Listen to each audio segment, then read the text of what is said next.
ഞാനാണ് പറയുന്നത്, നിങ്ങൾ മാറുക.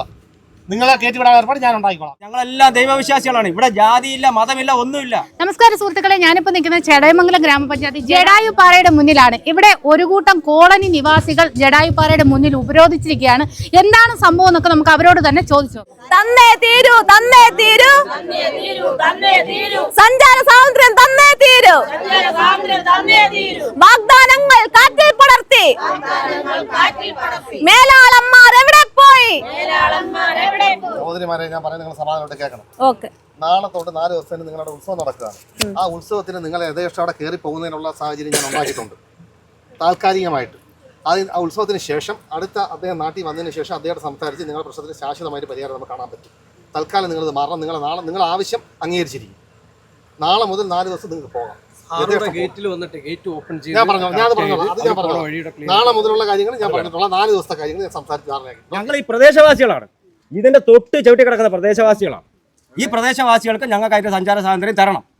അല്ലാതെ വെളിയിൽ നിന്ന് വരുന്നവർക്ക് പൈസ കൊടുത്ത് കയറിയിട്ട് ഞങ്ങൾ ഇവിടെ കിടക്കുന്നവർ ഞങ്ങൾ ഏത് നാട്ടിൽ പോകും? ഇത് ഞങ്ങൾ പണ്ട് കാലം തൊട്ട് വിളക്കെത്തിക്കുകയും പൊങ്കാലയിടുകയും തിരികെത്തിക്കുകയും ചെയ്തുകൊണ്ടിരുന്ന ഒരു സ്ഥലമാണിത്. അത് ഞങ്ങളുടെ കൊച്ചും കാലം തൊട്ടുള്ള കാര്യമാണ്. അതാണിപ്പോ നിഷേധിച്ച് കെട്ടിയടച്ചു വെച്ചിരിക്കുന്നത്. നമ്മളെല്ലാവരും അമ്മയുടെ കൂടെ ഉണ്ട്, സങ്കടപ്പെടണ്ടേ. സഞ്ചാര സ്വാതന്ത്ര്യത്തിന് ഇനി ഏത് പട്ടാളം വന്നാലും അതിനെതിരെ നിൽക്കുമെന്നതാണ് നമുക്ക് അതുമായി ബന്ധപ്പെട്ട് പറയാനുള്ള വിഷയം. നടന്നപ്പോൾ തന്നെ ഗ്രാമപഞ്ചായത്ത് പ്രസിഡന്റ് അദ്ദേഹത്തെ ഞാൻ ഈ വിഷയം അറിയിച്ചിരുന്നു. അദ്ദേഹം കണ്ണൂരാണ്. കണ്ണൂരിൽ നിന്ന് വന്ന ഉടനെ തന്നെ ഈ വിഷയത്തിനകത്ത് ഇടപെടുകയും ഇവർക്ക് കത്ത് കൊടുത്തുകൊണ്ട് ഇവരുടെ വഴിയെല്ലാം ക്ലിയറാക്കി കൊടുക്കുകയും തുടർന്ന് ഈ അമ്പല ഉത്സവം 2-3 ദിവസവും അല്ലാതെ തന്നെ ബാക്കിയുള്ള ദിവസങ്ങളിലേക്ക് ഇതുവഴി പോകാനുള്ളൊരു സഞ്ചാര സ്വാതന്ത്ര്യം ഉണ്ടായിക്കൊടുക്കും. നിൽക്കുന്ന ഒരു മനുഷ്യർക്ക് രാഷ്ട്രീയമില്ല, ജാതി മതമില്ല. ഞങ്ങളുടെ ഒരു വിശ്വാസ കേന്ദ്രമാണിത്. ഇതിനെ കെട്ടിയടച്ച് ഞങ്ങളെ ഒറ്റപ്പെടുത്തി ഇങ്ങനെ വെറും ഒരു ചേരി തിരിച്ചങ്ങ് കളഞ്ഞിരിക്കുകയാണ് ഈ ടൂറിസ്റ്റ് കേന്ദ്രം വന്നതിന് ശേഷം. ആദ്യകാലങ്ങളിൽ നമുക്ക് ഇവിടെ ഒരേ കുടുംബത്തിനും പാസും ഇവിടെ ഉള്ളവർക്ക് ജോലിയുമാണ് ഇവർ വാഗ്ദാനം ചെയ്തിരുന്നത്. പക്ഷെ വരും കാലങ്ങളിൽ ഇതൊന്നും അവർ നടപ്പാക്കിയില്ല. ഞങ്ങള് ഈ പ്രദേശവാസികൾ അപ്പുറത്തെ വഴി കൂടെ നമ്മൾ കറങ്ങി തിരിഞ്ഞു പോവാനാണ് ഇവർ പറയുന്നത്. പക്ഷെ ആദ്യകാലങ്ങളിൽ ഇത് പഞ്ചായത്ത് റോഡാണ്, കോളനി റോഡാണ്.